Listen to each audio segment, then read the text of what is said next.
This is Michael Orrell of MobileBurn.com, and today I have with me the Sony Ericsson Xperia X1.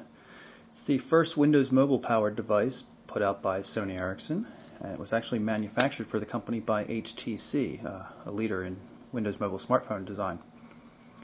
You can see it's a slider with a full QWERTY keyboard. It's a 4-row QWERTY keyboard. Good layout, nice large enter key, large space key.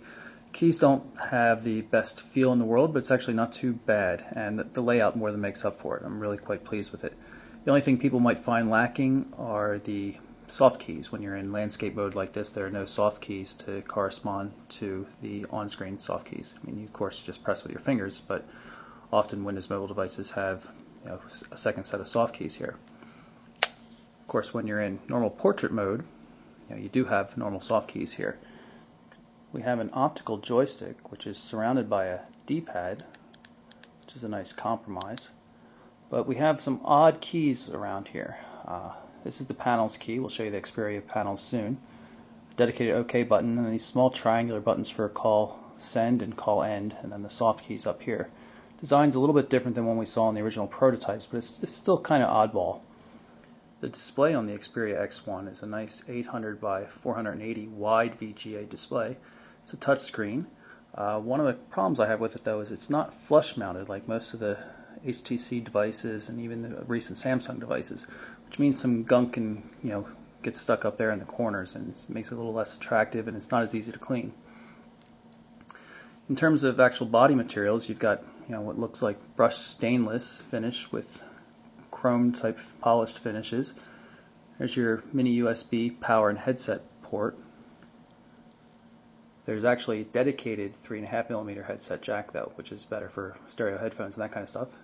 Small power button, a little bit difficult to get to. Nothing much on the bottom except a lanyard loop right here.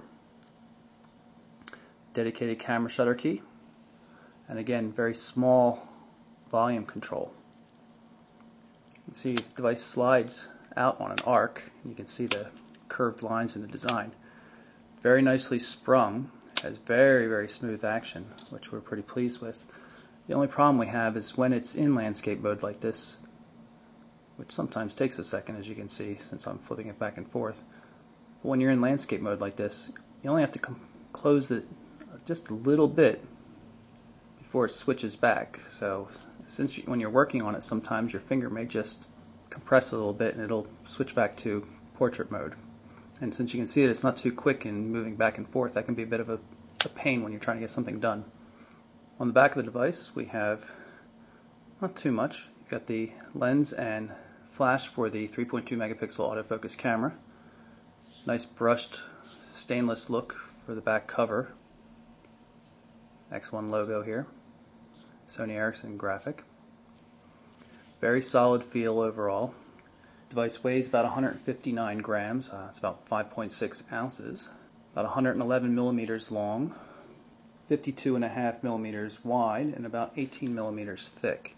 So it's kind of sizable, it's pretty hefty, but it still fits quite well in a pocket. So while it's fairly large, you can see that the Xperia X1 is a little bit narrower than the main competitor it has, which is the HTC Touch Pro. But in its defense, the Touch Pro has a nicer 5-row QWERTY keyboard, but it lacks the style and some of the design flair that the Sony Ericsson has. In terms of complaints on the device's design, one of them would have to be the backlighting on the keypad. It's a little hard to show here on the video, but it's a white keypad backlight on what is very obviously a silver key. It makes it very difficult to see. The backlighting's off right now thanks to an internal sensor. Maybe we can get it to fire up there. Yeah, you can see it's on. It's hard to see in the lighting conditions here, but trust me in that it's not ideal. Another potential problem spot, although this hasn't been real widespread, is a number of people have had the body around the stylus here crack, particularly on the silver models from what I've been hearing. The stylus is pretty narrow. It's comfortable enough to use. It's metal. It's still pretty light. It's easy enough to get in and out. but do worry about potential impacts causing some problems on the plastics from what we've seen online. Another issue that I've mentioned before is that the touchscreen itself. It just has a very non-durable feel to it. It's very obviously a thin film for the touch-sensitive aspect over the rest of the display, and it just kind of feels soft. It just doesn't feel durable like the current Touch Pro and Touch Diamond series from HTC does.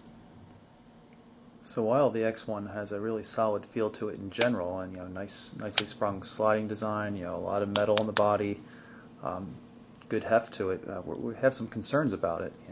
We're a little bit worried about the plastic around the stylus here. There's been some reports of that cracking. We've seen some photos. We're not real pleased with the control cluster. The optical joystick and the D-pad's okay, but these triangular buttons and such, they feel cheap. Just not a little concerned that they're not going to last. The display itself also has a very soft feel. It just doesn't feel durable like some of the new displays you're seeing on HTC and Samsung touchscreen devices.